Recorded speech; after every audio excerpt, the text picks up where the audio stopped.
Douglas Allen Bickford. It is the 6th of May, 2022, broadcasting live out of my 105-year-old house here in Klamath Falls, Oregon, which is my hometown. And you all are beautiful people out there. You're full of goodness. All my Facebook friends and my YouTube friends. You are born with goodness. You are full of goodness right now. And you're going to go out with goodness if you don't fight against it. Because all the holy books have told us that we're born bad, and it's not true. It's a bold-faced lie, folks. But that's not why I'm on Facebook and YouTube teaching from the portable therapist. But I have to throw that in there because nobody ever tells you you're full of goodness. They tell you just the opposite. Just like I'm full of goodness. I was born with it. I'm leaving with it. Okay? Because, death is inevitable, folks. We're all going to die. Even all those famous people on television. Okay? Anyway, so I'm teaching you how to love yourself out of this book right here. It's called The Portable Therapist. Her name is psychiatrist Dr. Susanna McMahon. She has a PhD in psychology, which makes her a psychiatrist. She has practiced as a psychiatrist for many years. She also has a master's in philosophy. She's 73, lives in Madrid, Texas with her husband. She wrote, and this book was wrote it in the 90s. This book was published in 1992. So 30 years ago, folks. And every lesson in this book talks about how we have been trained and taught not to have a healthy mind. Just one of those ways they trained us: men don't cry, women don't show anger, and children should be seen and not heard. That's just one example. Or the other one is, this is just two I'm pointing out here, so you can understand what I'm talking about. This being taught and trained, right? The 2-year-old, terrible twos, right? So they got us calling little 2-year-olds terrible, okay? And they got us by that. Men don't cry, women don't show, can't be angry, and children should be seen and not heard. They got us afraid to show our emotions, okay? Because crying is because of sadness or joy. Like men don't cry, right?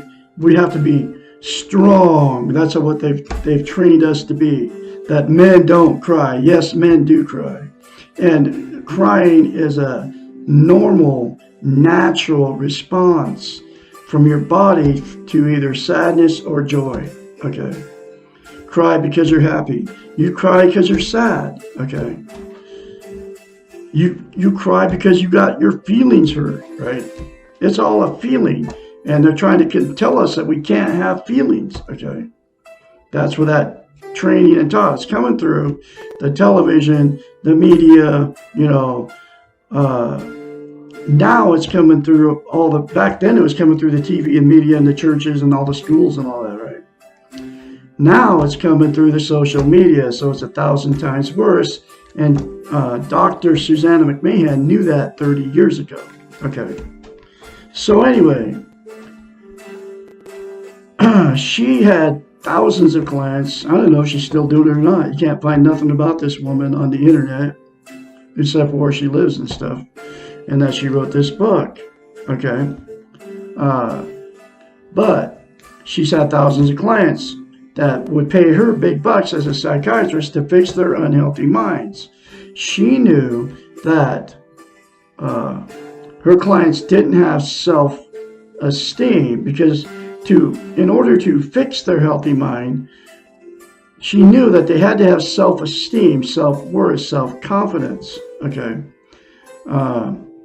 So she devised a way as a psychiatrist, because she knows how the brain works, because she is a psychiatrist, to get through them, to give them a healthy mind. She had to give them a way to get self-esteem. Okay, and what self-esteem is it's also known as self-love, self-confidence, self-worth. Okay, those are other words for it. We've all been in romantic relationships, that good feeling, when you first meet somebody. Okay, you're on cloud nine, they're on cloud nine, and they can do nothing wrong, you can do nothing wrong in their eyes, right? Well, that good feeling, what self-esteem is that good feeling towards yourself. And since she knew that nobody was teaching self-esteem as a psychiatrist, and in fact it's been trained out of us by all the TV and everything back then, she knew her clients didn't have it. And she knew as a psychiatrist to get through to them and fix their unhealthy minds, excuse me, they had to attain self-esteem. Okay, so she came up with a concept that's called mirror therapy. What she told her clients to do was go home and say 4 things to themselves in the mirror in between their sessions. I love you. I love my inner child. I'm worthy to love. I'm worthy to be loved. And she knew that would give them self-esteem, okay, if they did it and they kept doing it, okay. So she's the originator of mirror therapy. And the reason that mirror therapy is so powerful is and she knows it as a psychiatrist, because she knows how the brain works. You can't look dead straight in your eyes in the mirror and say good things about yourself, because you can't lie to yourself in the mirror.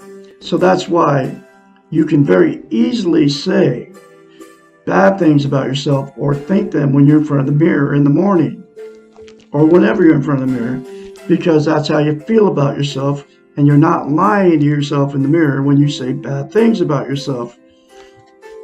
Okay, and that's because that's what you believe about yourself, because that's how you've been trained and taught to feel bad about yourself. Okay, so you can't say good things about yourself because you can't lie to yourself in the mirror. So the very first time you say that to yourself, folks, in the mirror, you'll have to force yourself to do it like I did. Okay, and it's not even your fault that you've been trained and taught not to feel good about yourself. Just one of the ways they've done it is the Bible and all the holy books, right? These so-called holy books, talking about that we were born bad into sin. It's not true, okay? You were born with goodness.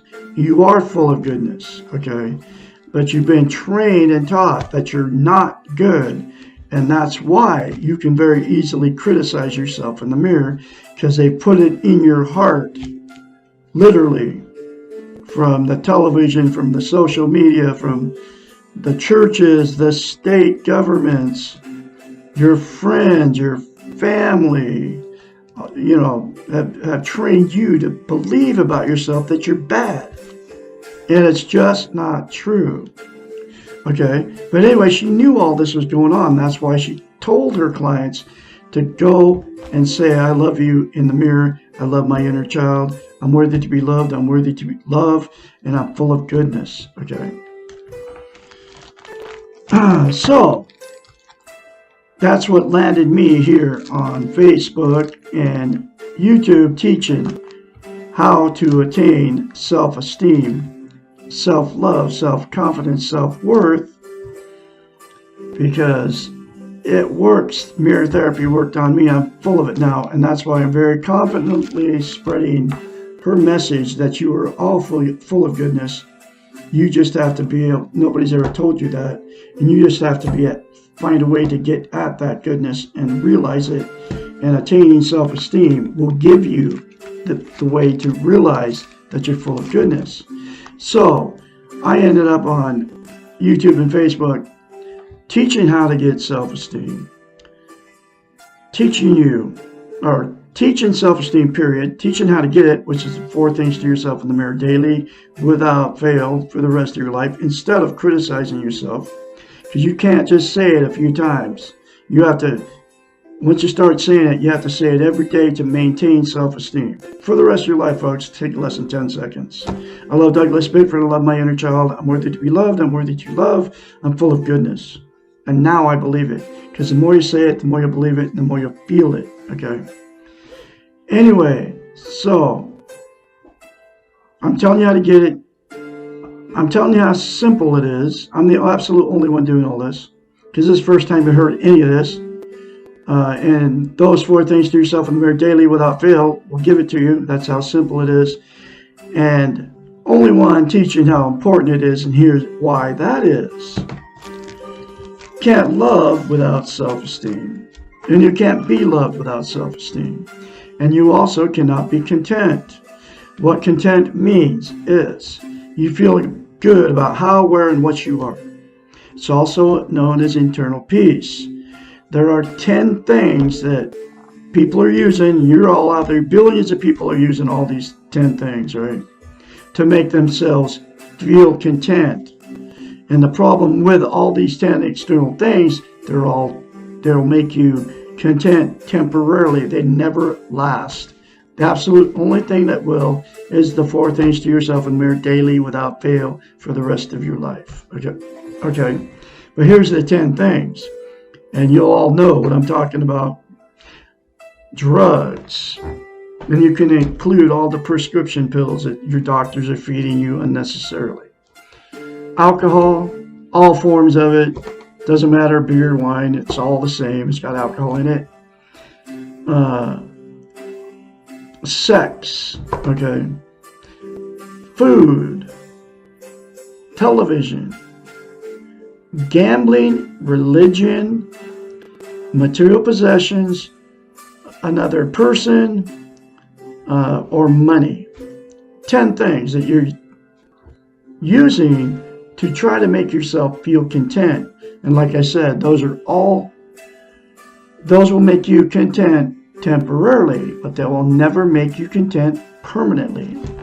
And like I said, the absolute only thing that will make you permanently content is the 4 things to yourself in the mirror daily for the rest of your life, instead of criticizing yourself, folks.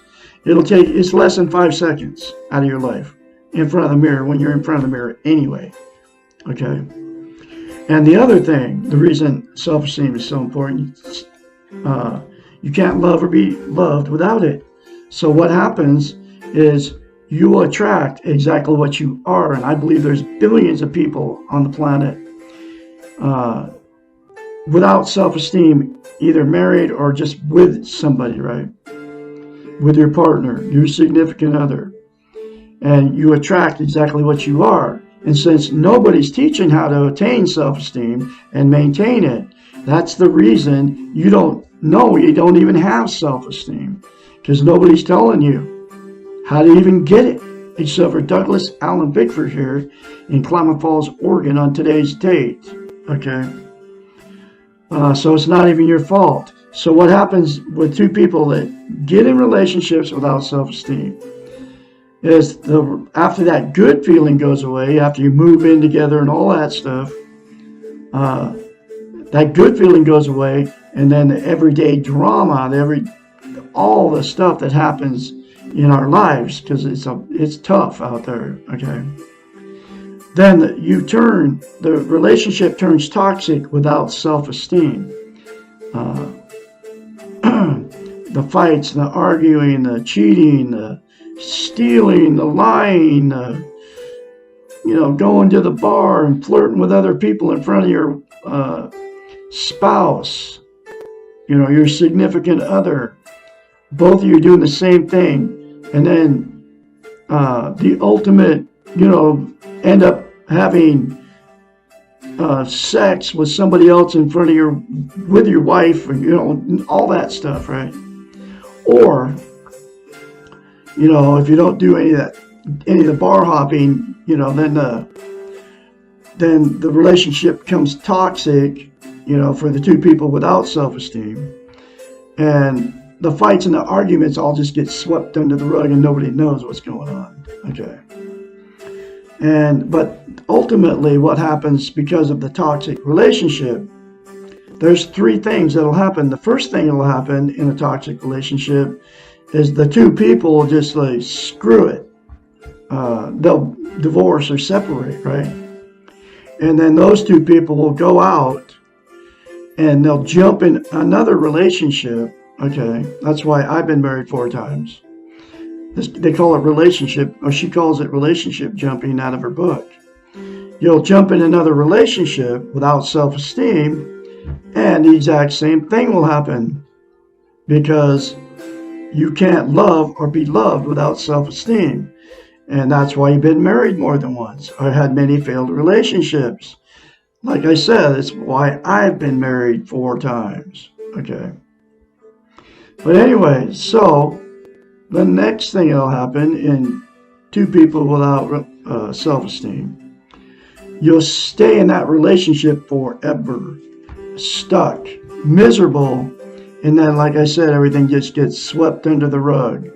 You don't tell your family members about it, or if they know about it, okay, then they sweep it all under the rug. The kids, the whole family thing, right?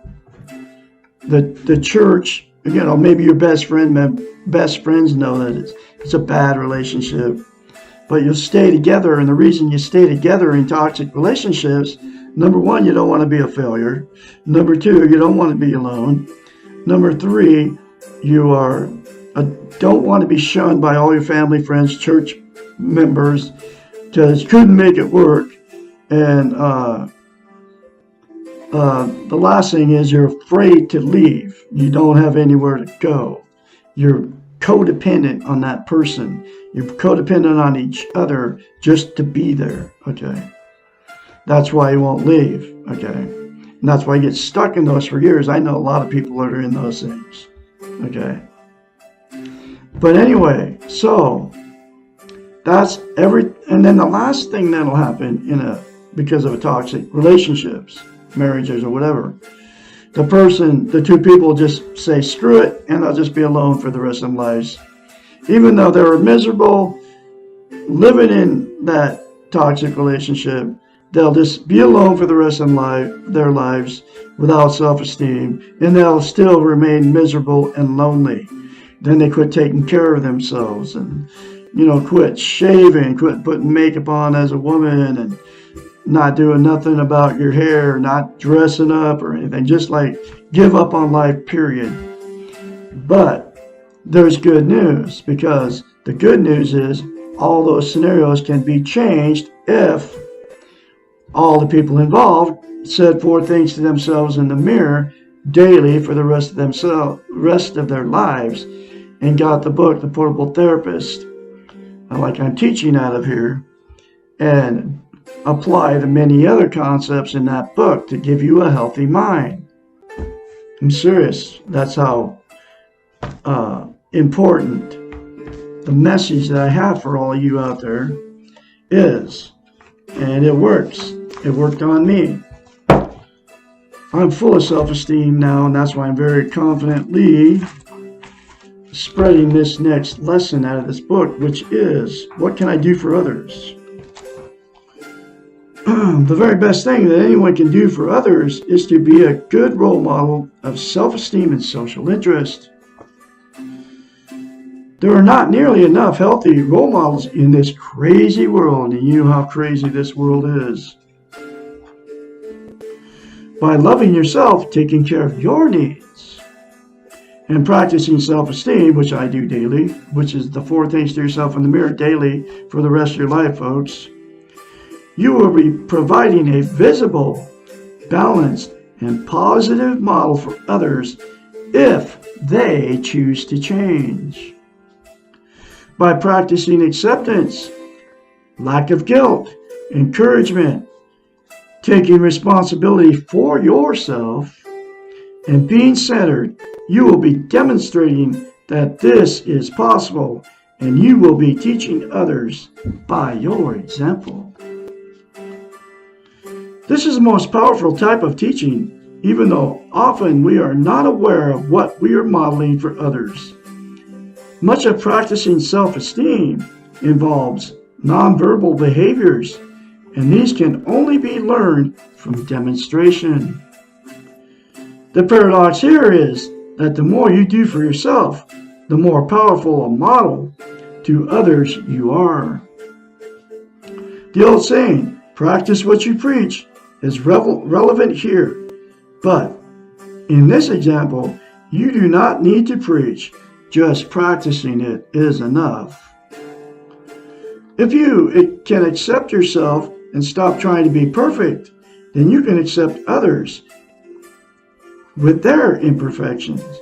This acceptance is very powerful and allows others to begin to accept themselves just like they are. If you can forgive yourself for your mistakes and learn from them, others around you will perceive that there is a choice in how they treat their own mistakes. They may not choose to learn from you, but they will not be able to use the old justification. Everybody else is trying to be perfect. When you let go of guilt and self-punishment, you model the possibility that these are not necessary. Every time you say no to someone, you are giving them the right to say no to you. If you can say no without guilt, you are giving them the permission to do so. By taking care of your own needs, you are allowing others to take care of their needs. When you take risks, others are more apt to take risks, and so it goes. We are affected by those around us. We do respond to encouragement and support, and we do react to the negativity and discouragement in the world. We need a lot more positive to counteract the negative. You can be a positive force in your world. I've learned all this stuff. That's what I do. Okay.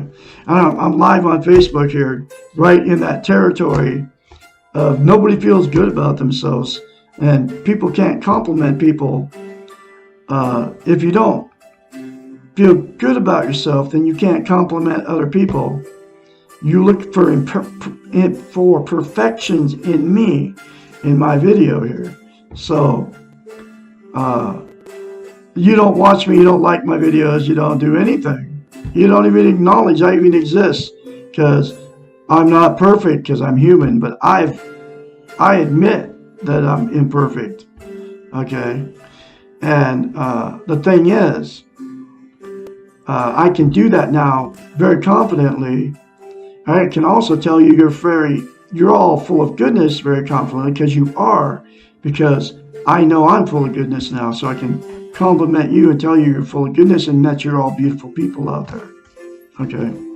Because I have self-esteem now. And that's positive. Okay? I can be positive now. I never used to be this way. And that's why I'm positively positive that this video series that I'm teaching is going to get through to some people. Okay? Because you are all full of goodness, and you can all attain self-esteem, seriously, just like I did. And I will keep it. One of the most powerful things that we can model for others is unconditional love. When we have self-esteem and practice unconditional love for ourselves, we model this by our very being. We do not have to do anything. We are demonstrating by being. By allowing ourselves to be, we allow others to be.